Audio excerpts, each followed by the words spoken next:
हम अभी तमक नाले पर, जहाँ की 10 तारीख को फ्लैश फ्लड से, बादल फटने से पूरा पुल बह गया, वहाँ पर खड़े हैं। और ये जहाँ पे हम खड़े हैं ये टेम्प्रेरी जो है अस्थायी व्यवस्था की गई है, वो चला गया। और इससे ठीक 2 साल पहले ही ये जो सीमेंटेड,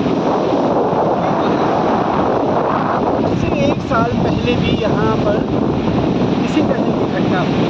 यानी कि तमक नाला जो है पिछले 3-4 सालों में लगातार बरसात के मौसम में यहाँ ऐसी घटना होती रही।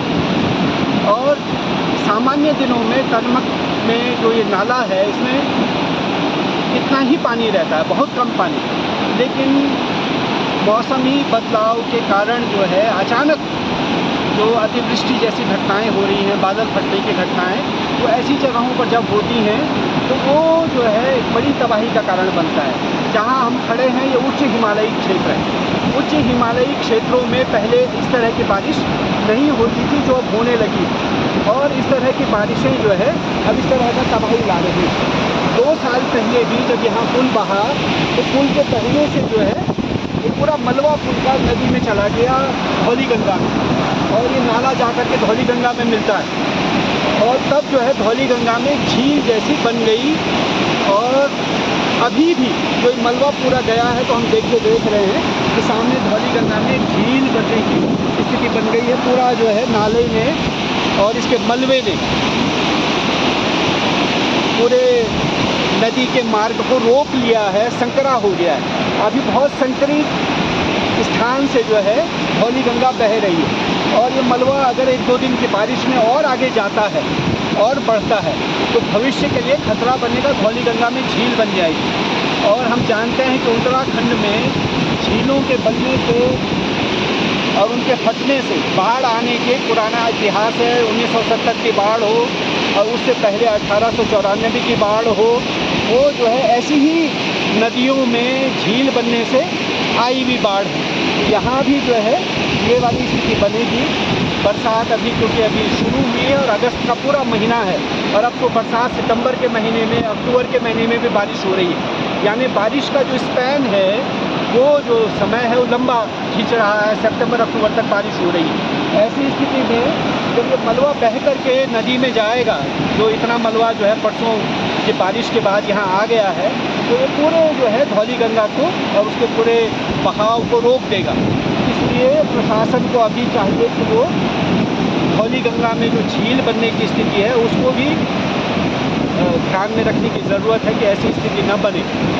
और ये पूरा जो इलाका है, पूरा जो टेरेन है हिमालय का, ये बहुत ही कच्चा इलाका है। और जैसा कि पीछे के वीडियोस में हम अभी आपको दिखाएंगे, किस तरह से सड़क को बनाने के लिए विस्फोटकों का इस्तेमाल हो रहा है।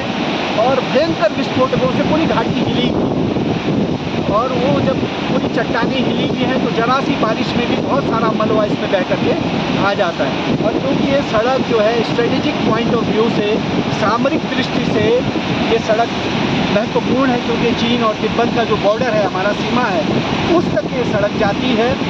और सामरिक दृष्टि से महत्वपूर्ण होने के कारण इस सड़क का जो है खुला रहना साल भर ज़रूरी है। लेकिन जब हम विकास को इस तरह से करते हैं कि वो जो है हमारे लिए भविष्य के लिए खतरा बन जाता है, तो वो हमारी जो स्ट्रेटेजिक स्थिति है, सामरिक स्थिति है, उसके लिए भी खतरा बनता है। तो लिहाजा जो है हमको देखने की ज़रूरत है कि सड़क तो बने, लेकिन वो इस तरह से न बने कि वो भविष्य के लिए खतरा बन जाए, हिमालय के लिए खतरा बन जाए। ये जहाँ हम आए थे, आज आए हैं और देख रहे हैं कि पूरा जो इलाका है, ये जो परसों की बारिश है उसके बाद किस तरह का मलबा यहाँ आया है, पुल बह करके वहाँ तक पहुँचा है। और यहाँ लगातार जो है तमक वाले इलाके में इतिहास रहा है आपदा का। और जब ऐसा इतिहास का हमें पता है कि यहाँ लगातार ऐसा होता है, तो हमको जो है इसका अलाइनमेंट बदलना चाहिए था। हमको सड़क का जो है उस दृष्टि में रख करके बनानी चाहिए थी कि भाई यहाँ जो है ऐसी बाढ़ आती रही है, ऐसा फ्लैश फ्लड आता रहा है, उसी को ध्यान में रखते हुए यहाँ निर्माण होना चाहिए था, सड़क बननी चाहिए।